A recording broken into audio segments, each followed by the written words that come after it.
Assalamualaikum warahmatullahi wabarakatuh.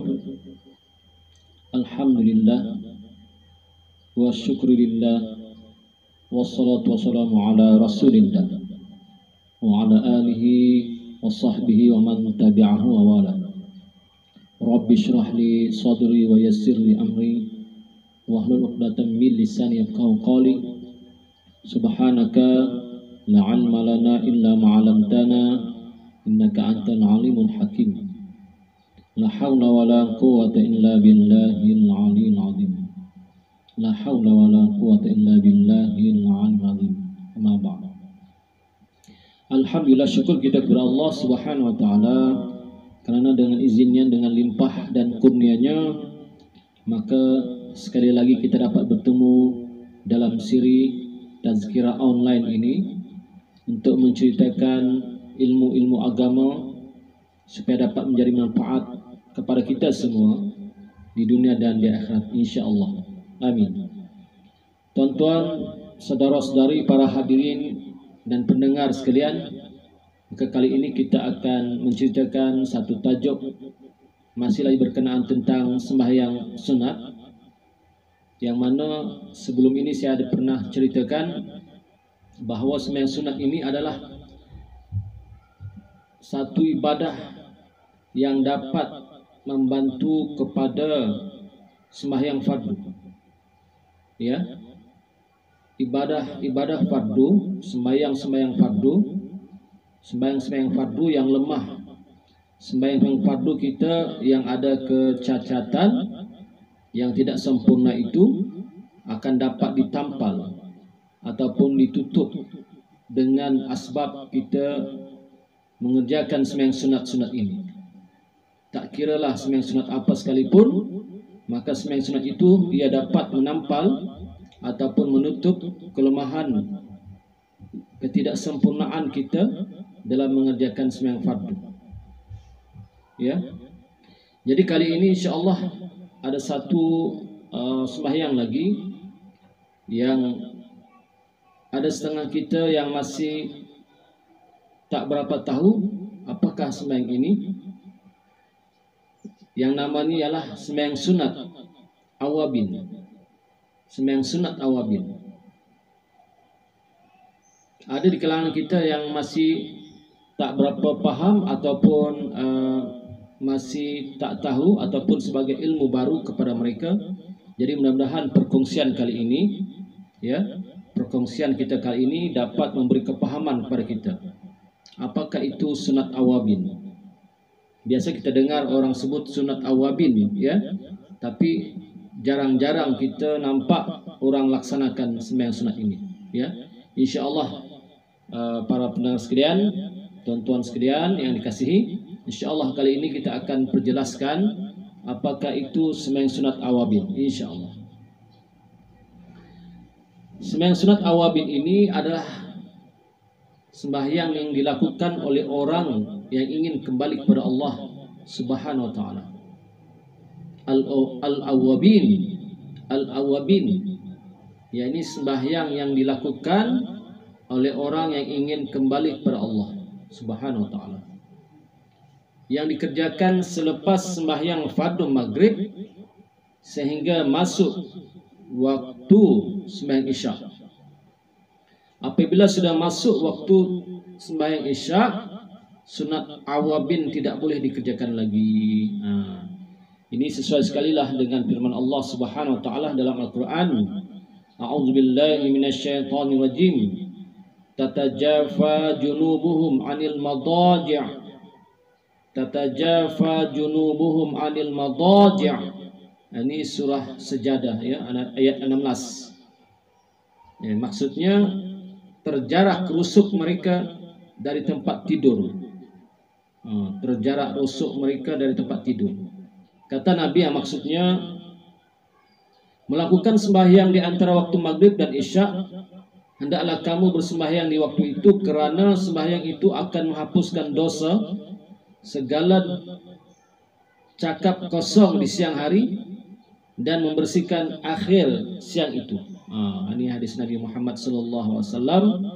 Artinya sembahyang sunat awabin ini di antara Di antara manfaatnya ataupun kelebihannya ialah dia dapat menghapuskan segala dosa sia-sia, dosa yang lagha, dosa yang cakap-cakap kosong, yang tidak tentu-tentu itu, yang tidak manfaat itu. InsyaAllah dengan mengerjakan sembahyang sunat awabin, kata Nabi, InsyaAllah Allah akan hapuskan dosa kita, dibersihkan pada hari itu, pada siang hari itu.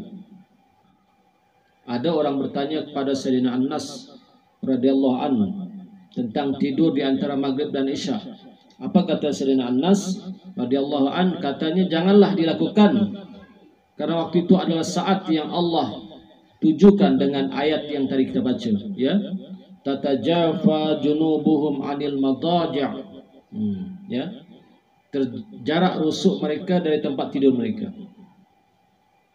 Jadi apakah lagi keutamaan ataupun kelebihan sembahyang sunat awabin ini, tuan-tuan dan saudara-saudari yang dikasih sekalian? Apakah kelebihannya lagi? Menurut hadis Nabi Muhammad SAW yang diriwayatkan oleh Aisyah radhiyallahu anha, bahwasanya Rasulullah SAW bersabda, sesungguhnya sembahyang yang paling mulia di sisi Allah adalah sembahyang maghrib.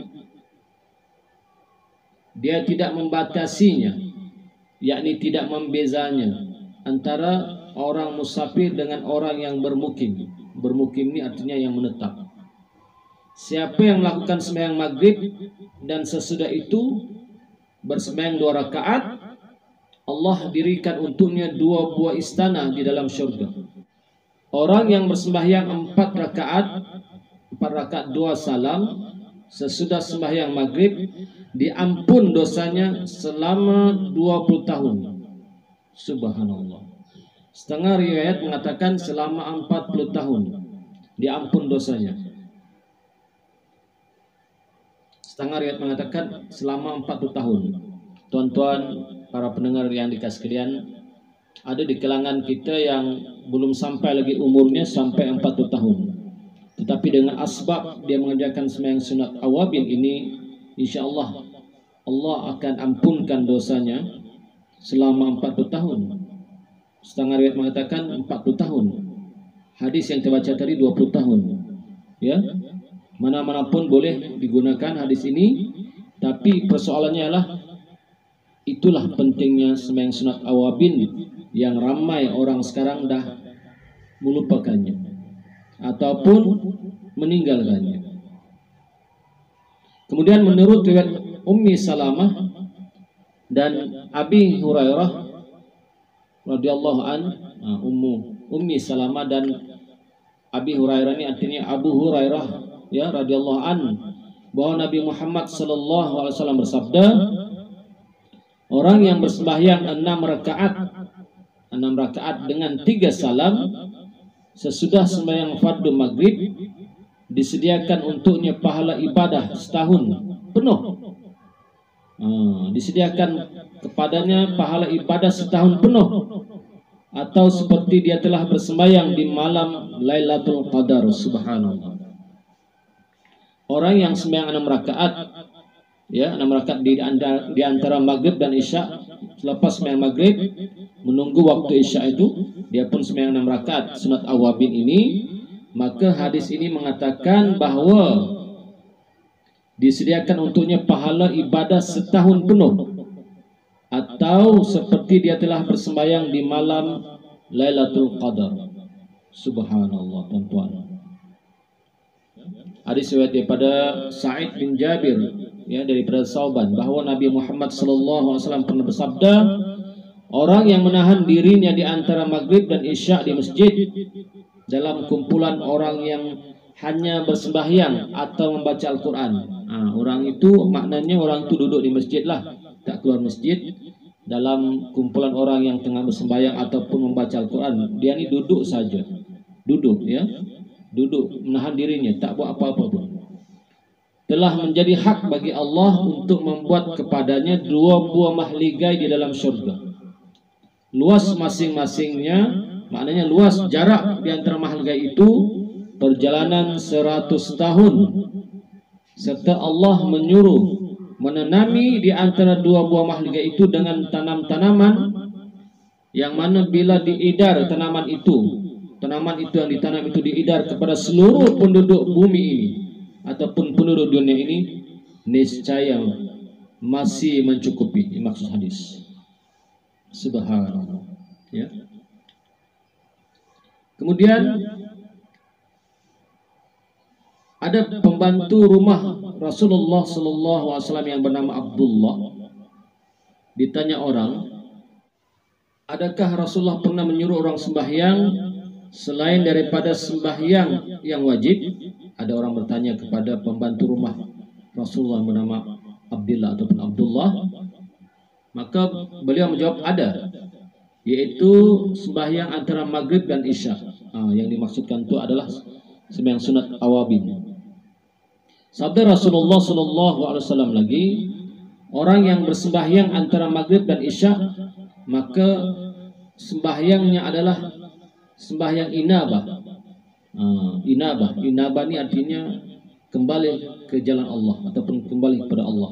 Ya, inabah itu artinya kembali ke jalan Allah ataupun kembali kepada Allah. Ya. Jadi tuan-tuan, itu di antara kelebihan ataupun manfaat sembahyang sunat awabin. Sebenarnya banyak lagi. Cukup yang itu untuk kelebihan.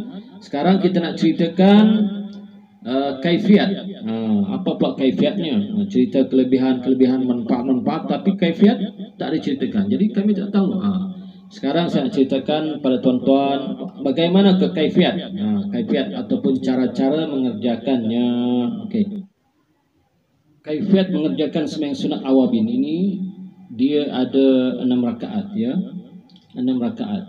Setiap 2 rakaat ni lafaz niatnya ada berbeza sedikit.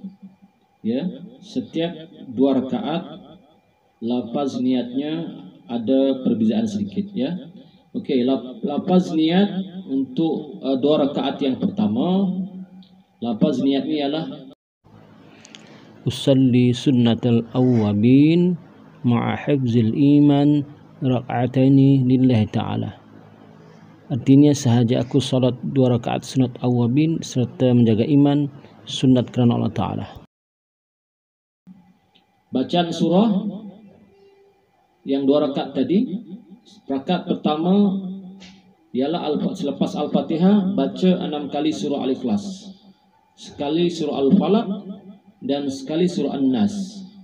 Rakaat kedua pun sama juga, selepas Al-Fatihah bacalah 6 kali surah Al-Ikhlas, 6 kali, ya, sekali surah Al-Falaq dan sekali surah An-Nas.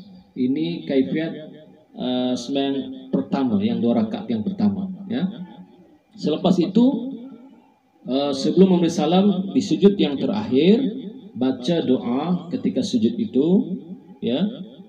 Di sujud yang terakhir baca doa, Allahumma sadani bil iman wahfazhu alayya fi hayati wa inda wafati wa ba'da mamati. Maksudnya, ya Allah, penuhkanlah aku dengan iman dan peliharakanlah ia sepanjang hidupku, waktu matiku dan selepas matiku. Kemudian baca tasbih, tahmid, tahlil, takbir beberapa kali yang kita mampu, kemudian berdoa. Ini 2 rakaat yang pertama. Tasbih subhanallah, tahmid alhamdulillah, tahlil la ilaha illallah, takbir Allahu akbar. Artinya bacalah subhanallah walhamdulillah wa la ilaha illallah wallahu akbar. Selepas itu berdoa, ya. Kemudian sembahyang 2 rakaat yang seterusnya. Tadi 2 rakaat yang pertama, ini 2 rakaat yang kedua. Lafaz niatnya ialah usalli sunnatal awwabin ma'a taubat raka'ataini lillahi ta'ala. Artinya sahaja aku salat 2 rakaat sunat awwabin serta taubat kerana Allah Ta'ala.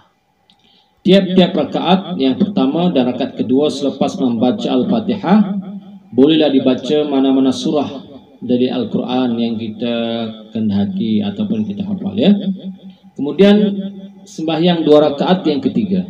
Kan sembahyang sunat awabin itu 6 rakaat, ya. Sembahyang sunat awabin itu 6 rakaat. Sembahyang 2 rakaat seterusnya yang ketiga. Yang ketiga lafaz niatnya ialah usalli sunnatal awwabin ma'al istikharah raka'ataini lillahi ta'ala. Artinya, sahaja aku solat 2 rakaat sunat awwabin serta istikharah kerana Allah Ta'ala. 2 rakaat ini, rakaat yang pertama selepas Al-Fatihah bacalah surah Al-Kafirun. Di rakaat kedua selepas membaca Al-Fatihah bacalah surah Al-Ikhlas. Kemudian selepas memberi salam itu bacalah doa. Ya, selepas memberi salam membaca doa. Doa apa-apa pun boleh. Doa apa-apa pun boleh yang kita sukai, yang kita hafal. Yang lebih baiknya kalau kita tak hafal doa-doa bahasa Arab, ya, bahasa Melayu pun boleh sebenarnya, tidak salah, ya. Kerana berdoa dengan bahasa yang kita faham lagi dapat kita menghayati doa kita itu. Lagi kita khusyuk, ya, dengan doa yang kita faham berbanding dengan doa yang kita tidak faham, ya. Jadi tidak ada pengkhususan doa untuk sembahyang sunat awwabin ini, tidak ada doa yang khusus. Terpulanglah kepada kita, pada tuan-tuan semua, berdoalah doa yang diingini, doa yang disukai, yang dihajatkan, ya, insya-Allah. Begitulah kelebihan, kaifiat ataupun cara-cara mengerjakan sembahyang sunat awwabin. Insya-Allah kita amalkan bersama, ya. Kita amalkan bersama ilmu yang kita dapat. Mudah-mudahan kita dapat manfaat bersama di dunia dan di akhirat. Moga-moga dengan sebab kita mengerjakan sembahyang sunat awwabin ini, Allah Subhanahu wa taala tingkatkan iman kita, kuatkan iman kita, matikan kita dalam iman, insyaallah. Amin. Ya, sekian, wabihi wallahu alam. Assalamualaikum warahmatullahi wabarakatuh.